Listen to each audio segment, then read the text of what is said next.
우리 한번 인사합시다. 사랑합니다. 축복합니다.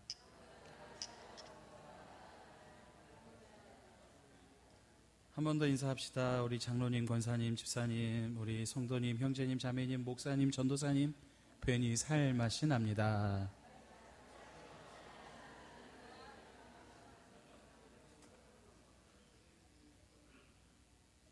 한번 보셨죠? 네, 잘 만들었나요? 우리 김도희 전도사님 굉장히 수고 많이 하셨는데요. 제가 조금 도와드렸어요. 조금 도와드렸는데 도와드리는 게 별로 티가 안 날 정도로 제가 기사를 어디 한번 써봤어야죠. 설교만 작성하고 다른 글은 써봤는데 이 간단한 기사글은 또 다른 써놓으면 우리 전도사님이 수정하시고 또 교정하고 또 이렇게 해가지고 이렇게 내놨는데 제가 이 첫 PDF 파일로 딱 받자마자 너무 기뻤어요. 이 사진을 보고 너무 기뻤습니다. 저 참 이유리의 팬이거든요. 그냥 한번 말하고 싶었습니다. 이유리의 팬이었다. 이분이 사모님이셔요. 어제도 잠시 목사님하고 교육자들끼리 나누는데 참 누구는 복도 많다고 전도사님의 사모님이신데 저도 그만큼 복이 많다고 저 속으로 그냥 그랬습니다. 괜찮죠, 이 정도면? 자, 근데 계속 이어지는 오늘 그 5가지 반제 중에 4번째 반제에 해당합니다. 오늘은 악한 자를 대적하지 말라라는 제목으로 오늘 잠시 말씀의 은혜를 나누기를 원합니다. 이 눈은 눈으로, 이는 이로 갚으라 라고 하는 표현이 나오지요. 오늘 이 표현은요, 구약 성경에 모두 3번 나옵니다. 그 3번이 먼저는 출애굽기 21장 24절에 나오는데요. 같이 한번 읽어볼까요? 시작. 눈은 눈으로, 이는 이로, 손은 손으로, 발은 발로. 또 한 가지가 나오는데요. 그것은 바로 레위기 24장 20절입니다. 시작. 상처에는 상처로, 눈에는 눈으로, 이에는 이로 갚을지라. 남에게 상해를 입힌 그대로 그에게 그렇게 할 것이며. 또 마지막 3번째는 신명기 19장 21절에 나옵니다. 또 한번 읽어봅니다. 시작. 내 눈이 긍휼히 여기지 말라. 생명에는 생명으로, 눈에는 눈으로, 이에는 이로, 손에는 손으로, 발에는 발로니라. 자, 모두 이 말씀은 재판 원리를 말씀하신 것으로 이 앞에 2구절, 즉 출애굽기와 레위기의 말씀은요, 이 재판장이 범법자에게 공정하고 적절한 판결을 내릴 것을 지시하고 있는 내용이고요. 마지막 구절, 이 신명기의 말씀은 이 특히 위증, 즉 증인의 증언이 위증이라는 사실이 드러나면 증인이 자기의 증언으로 피의자에게 덮어 씌우려고 했던 그 처벌을 그 자신이 그대로 받도록 규정하고 있습니다. 우리는 여기서 잠시 이러한 의문을 가지게 됩니다. 용서와 자비와 사랑의 하나님께서 어떻게 이렇게 잔인한 내용을 율법으로 주셨을까? 어떤 사람이 눈 하나를 뺐으면 피해자는 그 사람의 눈 하나를 빼고, 어떤 사람이 이 하나를 부러뜨렸으면 피해자는 그 사람의 이 하나를 부러뜨리라니.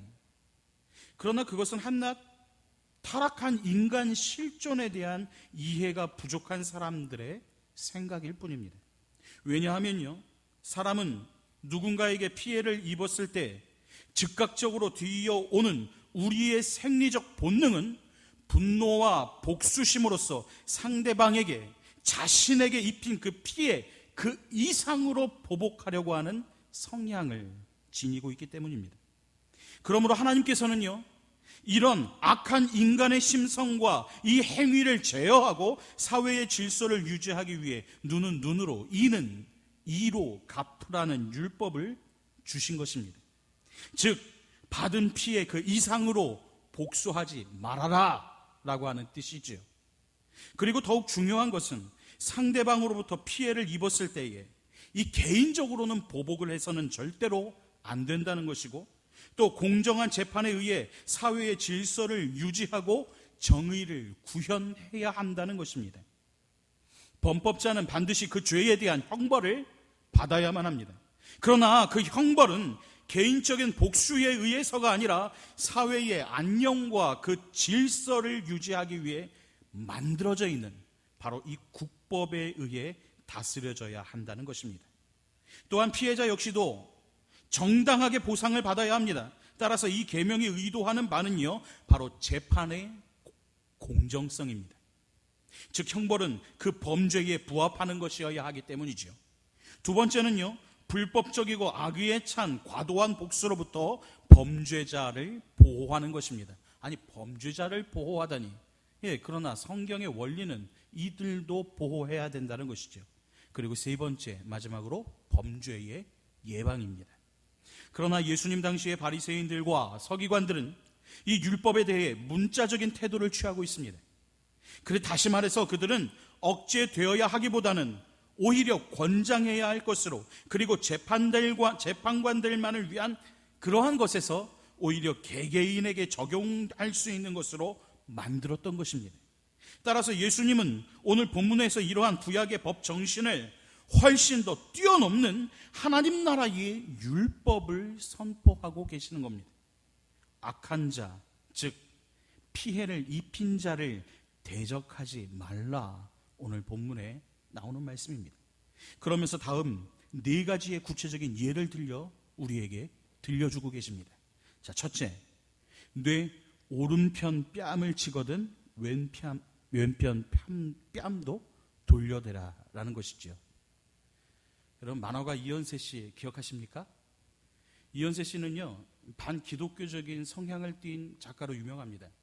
그래서 기독교에서 말하고 있는 사랑이라든지 이런 부분에 대해서 상당히 아주 반기독교적인 정서를 가지고 많이 글과 그림을 썼습니다. 이분이 한번 이렇게 글을 쓴 걸 한번 읽어본 적이 있어요. 아니, 바로 이 구절입니다. 오른뺨을 치거든 왼뺨을 돌려대라고? 어디 사람이 그럴 수가 있어? 내 오른뺨을 치는 그 사람의 손을 꺾어버릴 뿐만 아니라 오히려 그를 흠씬 두들겨 패서 거의 죽을 정도, 아니 죽여버리는 것이 사람의 생이 아닌가? 이렇게 글을 쓴 적이 있어요. 그렇죠. 아까도 눈에는 눈으로 이에는 이라고 말씀했던 바로 이 말씀 속에 오늘 우리가 아까 살펴보았듯이 우리 인간의 본성 속에는 항상 나 자신이 상대방에 대해서 항상 더 되로 주고 말로 받는다. 말이 틀렸습니까? 바뀌었습니까? 되로 주고 말로 받는다는 그런 표현이 있듯이 내가 받은 것 그 이상으로 보복하려고 하는 성향이 있기 때문이죠. 그런데 오늘 성경에서 누구든지 내 오른편 뺨을 치거든 이라는 말을 하고 있습니다. 이것은 단순히 어떤 사람의 뺨을 때리는 것 이상의 의미를 가지고 있는 것입니다. 여러분, 때리는 사람이 만약에 오른손잡이라고 생각을 하면 이 오른쪽 뺨이 맞는다라고 한번 생각해 보십시오. 그러면 어떻게 때리겠습니까? 이제 갑자기 그려봐야죠. 보통 잘 때리지 않으시니까 모르겠지만 이렇게 치면 어느 쪽 뺨이 맞죠? 왼쪽 뺨이 맞습니다. 상대방은 왼쪽이잖아요. 내가 이렇게 치면 이렇게 오니까. 근데 오른편 뺨을 맞는다라고 생각했을 때는 때리는 방향이 이렇게 때리는 거예요. 이 방법은요, 이때 당시에 고대 세계에서는 상대방의 명예를 훼손시키는 매우 심각한 모욕 행위였습니다. 따라서 여기에서 예수님께서 제시하신 이 왼편 뺨도 돌려대며 라는 이 말씀의 의미는 한편에 손해가 임했으면 다른 것도 손해를 입을 각오를 하라는 것입니다. 즉 가해자에 의해서 일신상의 사소한 피해를 입었거나 아니면 치명적으로 모욕을 당했을지라도 그 사람을 미워하지 않을 뿐만 아니라 오히려 보복하지도 말라는 관용의 정신을 교훈하고 있는 것입니다. 우리는 예수님이 십자가에서 순환을 당하시면서 몸소 이 같은 태도를 이 태도의 본보기가 되어주셨음을 우리는 잘 알고 있습니다. 이에 예수의 얼굴에 침을 뱉으며 주먹으로 치고 어떤 사람은 손바닥으로 때리며 이르되 그리스도야 우리에게 선지자 노릇을 하라. 너를 친 자가 누구냐라고 마태복음 26장에 말씀하죠. 또 욕을 당하시되 맞대어 욕하지 아니하시고 고난을 당하시되 위협으로 하지 아니하시고 오직 공의로 심판하시는 이에게 부탁하시며 라고 베드로전서에서 베드로 사도는 이렇게 이 모습을 고백을 하고 있습니다. 또한 복수는 주님께 맡기고 직접 안갚음을 하지 말라는 이 가르침이 초대 교회에 그리스도인들에게 적용된 이 신뢰들을 바울의 서신서를 통해서도 우리는 찾아볼 수가 있습니다. 그 내용을 로마서 12장 19절의 말씀에 이야기합니다. 같이 한번 읽어볼까요? 시작. 내 사랑하는 자들아, 너희가 친히 원수를 갚지 말고 하나님의 진노하심에 맡기라. 기록되었으되 원수 갚는 것이 내게 있으니 내가 갚으리라고 주께서 말씀하시니라. 21절에 보니까 또 이렇게 말합니다. 시작. 악에게 지지 말고 선으로 악을 이기라. 또 한번 찾아봅시다. 고린도후서 11장 20절 말씀입니다. 시작. 누가 너희를 종으로 삼거나 잡아먹거나 빼앗거나 스스로 높이거나 뺨을 칠지라도 너희가 용납하는도다. 또 한 번요. 데살로니가전서 5장 15절 말씀인데요. 시작. 삼가 누가 누구에게든지 악으로 악을 갚지 말게 하고 서로 대하든지 모든 사람을 대하든지 항상 선을 따르라. 오늘 이것이 오늘 주님께서 우리에게 말씀하신 선으로 악을 갚으라고 하는 바로 이 구절들을 우리는 또 바울 서신들을 통해 발견할 수 있습니다. 자, 두 번째, 오늘 본문 40절인데요. 속옷을 가지고자 하는 자에게 겉옷까지 주어라 라고 말합니다. 이 팔레스타인을 포함한 대부분의 고대 근동 지방에 살았던 사람들은요, 매우 단순하고 간편하게 의복을 입고 있었는데 이 속옷과 겉옷이 바로 그것입니다. 이 겉옷은요, 속옷보다 더 중요합니다. 겉옷은 외투가 될 뿐만 아니라 밤에 잘 때에는요, 이 겉옷이 곧 대신 덮고 자는 담요의 역할을 했기 때문입니다.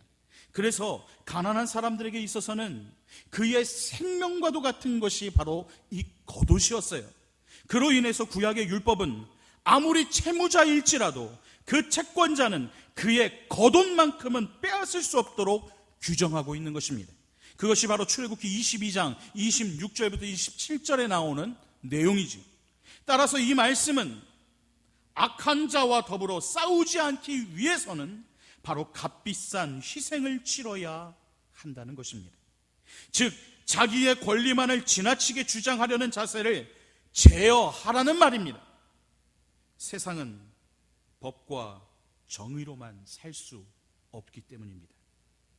용서와 관용 그리고 사랑이 바로 이 법의 정신 그 위에 필요한 것입니다. 세 번째, 오늘 본문 41절에 이렇게 말합니다. 오리를 가게 하거든 심리를 가져오라. 여러분, 억지로 가게 하다라고 번역된 이 동사가 헬라어로요 저렇게 씁니다. 읽어보면은요 이렇게 읽을 수 있습니다. 앙가류의 에인이라고 읽을 수 있어요. 이것은요 군대의 징발을 나타내는 전문 용어입니다. 따라서 이 말씀은요 부역에 차출되는 것과 관련이 있는 말입니다. 그래서 당시 로마를 포함한 이 고대 세계에서는 길을 안내받거나 혹은 짐을 나르는 일 등의 군사적인 목적에는 식민지의 현지 주민들을 아무 때나 강제로 동원할 권리를 가지고 있었습니다. 그 거리는 이 로마의 척으로, 즉 로마의 거리로 약 1마일, 우리는 이 마일이라는 표현을 잘 쓰지 않는데요, 이 말은요 헬라어의 헨밀리온이라는 단어를 쓰는데 이 걸음은 약 1,000걸음, 약 1,000걸음의 거리에 해당하는 거리를 1마일이라고 하는데 이것을 오늘날의 환산으로 계산하면 1.48km 정도가 됩니다. 그러니까 1.5km 정도가 되겠죠. 자, 근데 한글 개역 개정 우리가 보고 있는 성경에서는 이 거리를 오리라고 얘기하고 있습니다. 자, 우리가 오리 하면은 보통 몇 킬로로 알고 있죠? 2km로 알고 있죠. 우리 보통 심리가 4km니까요. 그러나 당시에 이 유대인 혁명단체였던 젤롯이라고 불렀던 열심당원들은 그러한 요구에 자주 거부하거나 반발했었던 것 같습니다.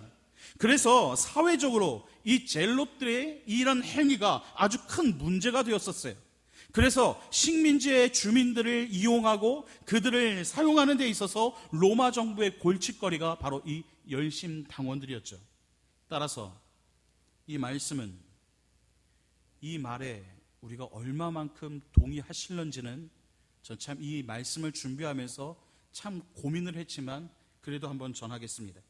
이 말씀은요, 정부의 어떠한 법이 합당하지 않을지라도 인내심을 가지고 그 법이 요구하는 것을 기쁜 마음으로 실천해야 한다는 것입니다. 예수님도 그리고 바울 사도도 그 당시 로마의 정부의 법과 이 로마 정부의 통치를 따를 것을 말씀하셨습니다. 그래서요, 종교개혁자였던 장로교회의 창시자인 존 칼빈 역시도 독재가 무정부의 상태보다는 낫다라는 말을 한 적이 있거든요. 여기에 얼마만큼 우리가 서로 이 표현에 이 언행에 많이 동의하실지는 모르겠으나, 그러나 우리의 앞서갔던 신앙의 선배들이 바로 이러한 표현들을 가지고 사용을 했다는 것입니다. 그래서 오늘날 우리가 당하게 되는 많은 부분들 속에서 요즘 우리에게 참 많이 나오게 되는 이야기가 바로 이 국정화 교과서의 문제겠죠. 이런 부분들을 놓고 우리가 어떠한 자세를 취하는지 아마 우리도 모든 것 가운데에 많은 사람들이 자기의 생각과 우리 주변 사람들의 생각을 갖고 있을 것입니다. 그러나 우리가 중요한 것은 이 정부의 이런 법과 이런 모습 속에서도 우리는 지킬 것은 지켜야 한다는 것입니다. 그러나 아쉬움이 많죠. 제가 여기서 정치적인 발언을 하는 것은 참 좀 모양새가 좋지 않지만 그렇습니다. 어떻게 한 권의 교과서로 모든 것을 평가할 수 있겠습니까? 여러분, 복음서도 4권인데 마태, 마가, 누가, 요한복음. 그러니까요, 예수님 당시의 행적도 4가지의 관점에서 사용되어졌던 이 복음서를 통해서도 우리가 알 수 있는데요, 이것을 한 권으로 본다는 건 저는 역시 넌센스라고 생각을 합니다. 자, 4번째, 그러나 우리 요구하는 자에게 주고 꾸어달라는 자에게 거절하지 말라는 이 42절의 본문. 이 본문은 단순히 달라는 사람들에게 주고 꾸려는 사람의 청을 물리치지 말라는 뜻이라기보다는 이 되받을 가망이 없는 사람, 심지어 원수에게도 기꺼이 그리고 기쁜 마음으로 자비를 베풀라는 뜻입니다. 그렇다고 해서 돈을 줄 때에 그 돈이 바르게 사용되지 못할 경우까지, 다시 말해서 사기꾼이나 직업적인 거린이나 술 주정뱅이들을 도와주라는 말씀은 결코 아닙니다. 우리는 누군가로부터 도움을 부탁받으면 우리의 이 자아와 본능은 어째서 내 소유물을 다른 사람과 나누어 가짐으로써 내가 손해를 보고 가난해져야 하는가라고 반응하게 될 수도 있습니다. 예수님은 바로 이와 같이 사람이 자기 중심성 때문에 가난한 사람들을 돕지 않으려는 그 경향을 지적하고 계시는 것입니다. 즉, 내 것에 대한 집착을 꾸짖고 계시는 거예요. 우리는 어떤 사람이 나의 도움이 꼭 필요하다면, 그리고 내가 그를 도울 수 있는 입장에 있다면 그를 도와주어야 합니다. 때로는 그것으로 인해 내가 손해와 위험을 무릅쓸 때도 있을 수도 있습니다. 그럼에도 불구하고 우리는 그를 기꺼이 도울 수 있어야만 한다는 것입니다. 그렇다면 지금까지 살펴본 위의 이 4가지의 예에서 예수님의 관심은 과연 무엇이었을까요? 가해자나 범법자를 처벌하는 일입니까? 아니면 국가의 법을 개혁하는 일입니까? 아닙니다. 예수님은 오직 그리스도인 개인의 차원의 처신이나 태도에 그 관심을 가지고 계십니다. 다시 말해서 나 자신을 부인하고 권리보다는 의무를 찾으며 모든 권세는 하나님께로 나지 않음이 없음을 인정하고 이웃에 대해서 손을 넓게 펴라는 말씀입니다. 그것만이 눈에는 눈, 이에는 이라고 말씀하신 이 율법을 온전히 완성하는 것이 될 것입니다. 그렇다면 오늘 예수님의 의도는 분명해졌습니다. 즉, 오른편 뺨을 치는 자에게 왼편 뺨도 돌려대고, 속옷을 가지고자 하는 자에게 겉옷까지 주며, 오리를 가자고 하는 자에게 심리를 가지고, 또 요구하는 자에게 주고 꾸어달라는 자에게 거절하지 않음으로써 세상 사람들로부터 당신은 도대체 어떻게 된 사람인가? 무엇이 당신으로 하여금 저렇게 행동을 하도록 했단 말인가? 그 행동의 비밀은 과연 무엇이란 말인가? 라는 이런 말을 듣게 될 것입니다. 그리고 그때야 비로소 하나님의 살아계심이, 즉 예수 그리스도의 주 되심이 온 세상에 알려지게 될 것이라는 것입니다. 과연 예수님을 믿는 사람들은 달라. 오늘 이 말을 저와 여러분들이 들어야 할 말인 것이지요. 과연 예수님을 믿는 늘사랑교회 성도들은 뭔가 달라. 역시 하나님을 믿고 예수님을 믿는 사람들의 모습 속에서 맞아, 하나님을 믿는 사람은 저렇게 살아가는 거야 라고 하는 이 말들을 들을 수 있어야 한다는 것입니다. 예수님은 오늘 본문을 통해서 다음에 4가지를 우리에게 메시지로 주고 계십니다. 이 메시지를 여러분들에게 소개하고 오늘 말씀을 마치고자 합니다. 첫째는요, 복수는 하나님의 몫이라는 것입니다. 우리 그리스도인들에게는 사랑할 의무만 있지 복수할 권리는 없습니다. 없는데 전혀 없습니다. 하나도 없습니다. 그러기에 우리는 바로 그리스도인들에게는 사랑의 의무만 있게 되어지는 것입니다. 두 번째, 소유보다는 관계가, 물질보다는 사람이 더 중요하다는 것입니다. 우리는 어떠한 관계 속에서라도 이 메시지를 잊으면 안 될 겁니다. 우리는 이 관계보다 소유에 더 집착하거나 혹은 사람보다는 물질에 집착하게 됨으로써 우리가 더 잃어버리게 되는 것들이 많은 것입니다. 그러기에 오늘은 소유보다 관계가, 그리고 물질보다는 사람이 더 중요하다는 이 메시지에 귀를 기울여야만 할 것입니다. 세 번째, 인간관계에서는 법과 정의보다는 용서와 사랑이 우선이라는 것입니다. 법, 정의 너무나도 중요하지요. 마치 이 교회는 사랑과 진리가 공동체가 되어야 된다는 말이 사도행전에 있듯이 우리는 이 법과 정의 지키는 건 너무나도 중요합니다. 그러나 거기에 용서와 사랑이 우선되지 않으면 이 법과 질서는 너무나도 딱딱하고 너무나도 차갑게만 느껴지게 될 것입니다. 그러나 용서와 사랑이 우선이 되어진다면 이 법과 정의 위에 더욱더 하나님의 놀라운 은혜와 긍휼이 넘쳐나게 될 것입니다. 마지막 4번째로, 힘없는 저항주의가 아니라 보다 적극적인 방법, 즉 선으로 악을 대응하라는 것입니다. 바로 아름다운 복수를 하라는 것이죠. 제가 아까 복수를 하지 말라고 그랬는데 이 복수에다가 한번 이 표현을 정해보았습니다. 바로 아름다운 복수입니다. 이것이 바로 오늘 악에게 대적하지 말라고 말씀하신 예수 그리스도의 말씀임을 우리가 기억하고 오늘 그 5가지의 반제 중에 4번째의 반제에 해당하는 악에게 대적하지 말라. 이것이 오늘 예수 그리스도께서 우리에게 주시는 놀라운 은혜의 말씀임을 기억할 수 있게 되기를 주의 이름으로 축원합니다. 기도하겠습니다.